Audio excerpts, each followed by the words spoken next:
Hey guys, welcome back to this channel. Now, on our journey to get to $1 million, the question is, what exactly is going to be the fuel that pushes us to get there? Now, retail has done a lot to get Bitcoin to where it is today, but because they're mostly absent, a lot of people are doubting whether or not Bitcoin is going to have the fuel to go much further than 200k. But if we subtract the short-term predictions about where things are going and think about the next 2, 3, 5 years, maybe a decade, what is actually going to be the principal, like the main push, right? Now, what got us to 100k was institutions. Retail has mostly been absent, unfortunately, but it looks like the institutions have picked up the slack and they have the capital to take us to new highs. But then they'll come to a point where institutions can only do so much. To me, the next step from retail to institutions, the next step after that is governments. Now, the idea that governments are going to come in and start buying up Bitcoin, that's kind of already been added into the current price, even though, no major governments besides El Salvador have actually done that. People are already buying Bitcoin based on the idea that Trump is going to be a very pro-crypto president, and he is, but it's simply an idea at this stage. It has been manifested. Nothing has happened now, but that these developments aren't going to stop people buying Bitcoin, and eventually, when these ideas do manifest, I do think the governments are going to start buying Bitcoin en masse. Now, the reason why I'm talking about these things is because of a current development that's going on in Russia, and that is confirmation that Russia is in fact using Bitcoin to go around Western sanctions. Now, we had an inkling about this way back when, just earlier in the year. It's already been speculated that they were using USDT to evade sanctions. Now, I'm not saying that they could completely get rid of their use for, the dollar and stuff like that, just using USDT, but it does have like an incredible amount of liquidity. And if anything can do it, it's USDT, and they've already been accused of doing this, and looks like they're going to keep doing it. But yeah, it's now looking like they're starting to use Bitcoin. Now, part of the reason why this is important is because, according to this report, 1/3 of the world is under some form of US sanctions. That doesn't mean that the Navy is right outside all of these docking ports all around the world, preventing any goods to come through, but there are different degrees of it, right? So China, to some degree, is under form of a sanction. I think it's just certain things they can't export to other countries. It's sorted by high severity. So all the countries you would imagine being on a sanction list are up here in the high severity list. Then you've got low severity ones, and there's a lot more that aren't on here. But theoretically, 1/3 of the world has some form of a sanction on it. And I'm not here to say that sanctions are not necessary or good. I'm not going to have an opinion about that, because yeah, there are some, like as I mentioned before in a previous video of mine, like in Xinjiang, there's a lot of like slave labor and dodgy stuff going on. Like, I'm not saying that sanctions are all bad, but at the same time, it's just a natural progression. If you shut people out of the current financial infrastructure, that they're going to have to do something. There's going to be an equal reaction to this action, and a parallel infrastructure is going to be set up. And one of the main things that's been talked about for a while is a BRICS CBDC, and that is too far on the horizon. Like, I don't think development has been properly set up. They talk and talk and talk about it, but it's not clear about how that's going to manifest. But I'm wondering how necessary this is going to be, because by the time they actually get to the point of rolling this out, I think that the alternative that's already available, which is Bitcoin, is already going to be used to far greater capacity, because it's already in circulation. People are already using it. It's already got such high levels of adoption that it's only going to be a matter of time before Russia, Iran, North Korea, and all these other countries that are just out of the loop are going to join in and start using them. And again, I'm not saying that it's good that there are certain countries that are going to have access to the global financial system, but it's just kind of, I'm making a point about the expansion of Bitcoin adoption, right? So one of the big things that helped a lot with Bitcoin adoption was, in 2014, one of the principal use cases for Bitcoin was the fact that you could go onto the Silk Road and buy drugs. Now, at this stage, that's less the case. I mean, there's definitely that element going on, but originally that was the main reason why people were using it. And now another reason why people will be using Bitcoin is to evade sanctions. Now, again, it's not about whether or not this is a good thing. It's just that Bitcoin, it's going to be used by people that you disagree with. But, that's kind of the point of Bitcoin. Like, Bitcoin is supposed to be irreligious. It's not supposed to be affiliated with a particular nation state, a particular ideology, by one particular warring faction. It's going to be used regardless of whether you like it or not. And I think this is supposed to be a good thing about Bitcoin. Anybody can use it, whether you like them or not. Now, I think that because it's been admitted that Bitcoin is being used to evade sanctions, I think this is why some of the laws regarding Bitcoin mining in Russia have loosened. What does it say here? The growth aligns with the legislative changes introduced by Putin in the summer under new laws. Businesses and individual entrepreneurs can engage in crypto mining once they are officially registered in the nation's mining registry. And this is a big deal because Russia actually does have some pretty strict crypto laws. Like Russia strengthens its crypto regulations with new rules. And I think for individuals just using it as a way to get around the ruble, I don't think they want that. They want it to be able to, as a way to get around the US dollar, but they don't want to get rid of their own currency. So I'm sure they want to place some controls over it. But as far as mining is concerned, I think there's real value for that because this hasn't really been talked about anywhere. So I'm just speculating, but ride with me on this mental experiment here. Let's just say the US and the EU and a number of other countries decide that they want to prevent Russia from engaging in crypto transactions. Theoretically, you could maybe engage in a 51% attack in order to prevent known Russian wallets from being able to make transactions. Now, that is borderline impossible. I don't think you could get more than 50% of the mining network across the entire world to be forced at gunpoint to revert a transaction. I don't think that's going to happen. But in this theoretical scenario, it would be better if Russia had a higher percentage of the Bitcoin hash rate to prevent such things from happening. In fact, it might be interesting to see going into the future, countries might make it a point of national security to own a percentage of the global hash rate so other countries can't engage in activities that will prevent them from being able to deal in international commerce by preventing them from having access to Bitcoin. So I know that's kind of a bit of a roundabout way of thinking about it. Another more logical thing that we can talk about that makes a little more sense is just also the fact that Russia is an energy powerhouse, and how many of these energy firms are going to have access to free Bitcoin. One of the big things about these environmentalists that hate Bitcoin, what they don't understand is that Bitcoin is only mined from the cheapest energy, right? And so when you've got a power station, right? So a lot of the Bitcoin that's mined even till now is by the Three Gorges Dam in China.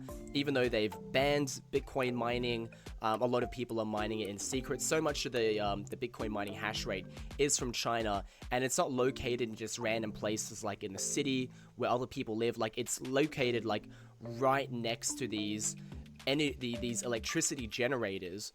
And the thing is, it's not just about it being cheaper. The fact is that when that electricity is sent off to some far off town, it loses energy. Money is lost because it goes far away, and all this energy is lost. So if you're mining Bitcoin right next to a power station, you're pretty much just taking all the electricity that would have been lost due to the fact that it has to travel such a large distance anyway. So in a way, it's not costing more electricity. I understand if you were to have a power generator running on gas out in the middle of nowhere, using that example, it is a waste of electricity, but electricity is already wasted in huge amounts just because again, you can't transport electricity from the power station instantly to some location 100 kilometers away, right? Like all this electricity is going to be lost. So it's actually good that Bitcoin is actually taking that lost energy and bringing use to it. So from that perspective, Russia is actually going to basically get free Bitcoin, at least for the firms that, sign up and, get properly regulated for it. But there's so many, they produce so much electricity that it would make sense for them to just turn that electricity that would be wasted, turn into Bitcoin, and I think that's good for them. You might not think it's good for you, depending on your political point of view, but it's good for them, and ultimately it's good for Bitcoin.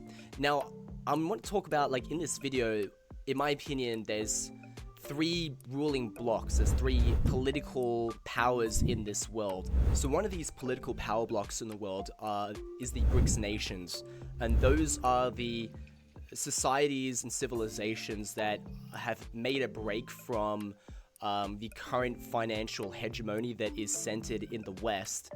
And because a lot of them are under sanctions, or they are considered rivals like China, a lot of them are motivated to find some way around this financial hegemony that is mainly dominated by the SWIFT system of international bank transfers.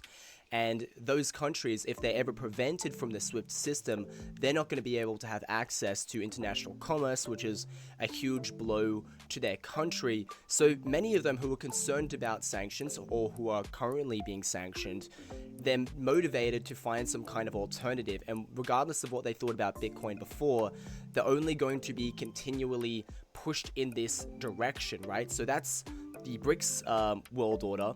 And then you've got the current new populist right, which has emerged as a political force in the past decade, thanks to the likes of Donald Trump. Now, this is a political movement that has gone into most of the major nations, and you've got Nigel Farage in the UK. His Reform Party is very pro-Bitcoin.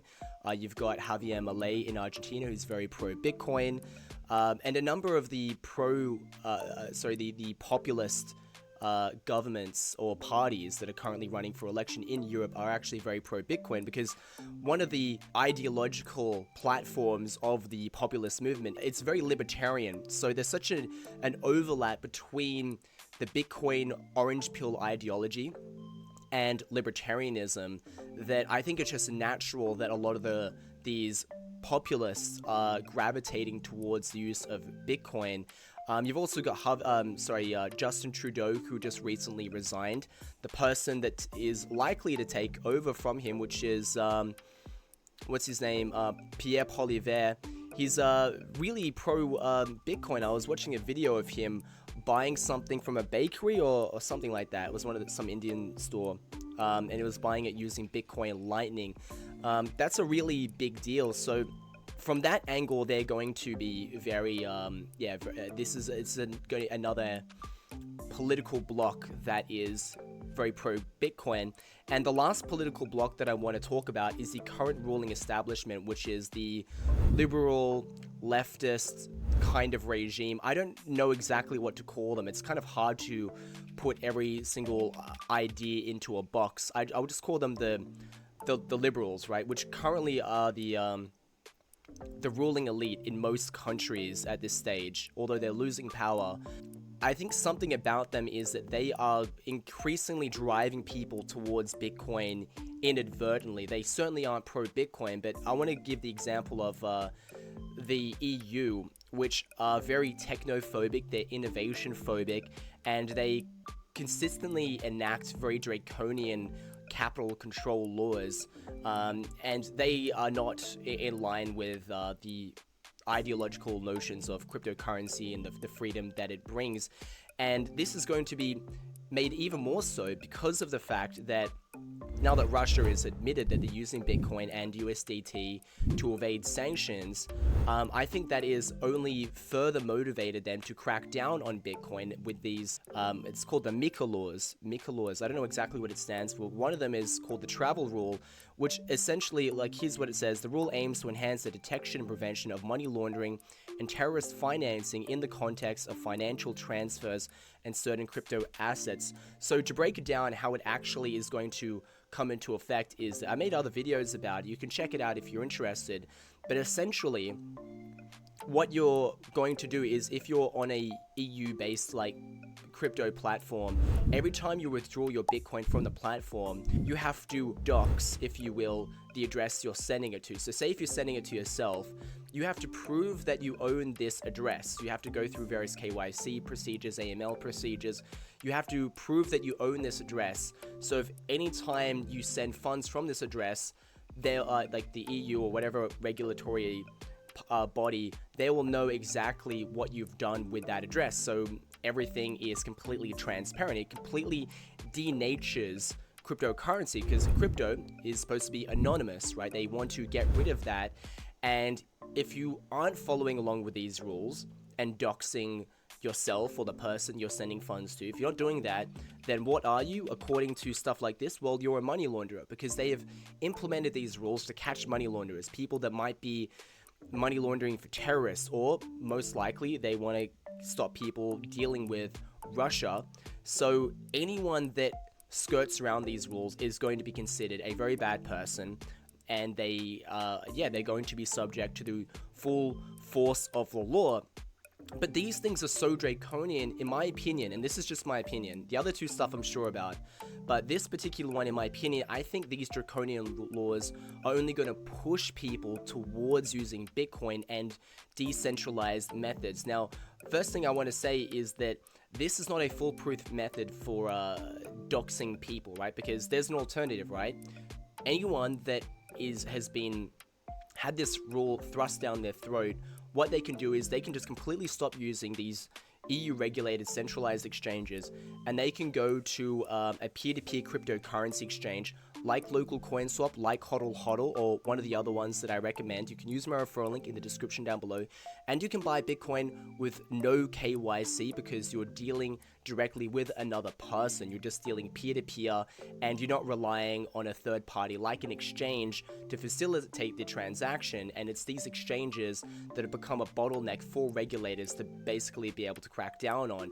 So because there is an alternative, I think these attempts to make people essentially de-anonymize themselves are going to fail. But the rules themselves, I think, are going to make people more and more concerned about the direction that the EU is going. It's becoming increasingly authoritarian, especially in regards to capital control laws. I think these things are going to push people to seek some alternative. They're going to seek it in Bitcoin. They're going to seek it through buying Bitcoin without KYC.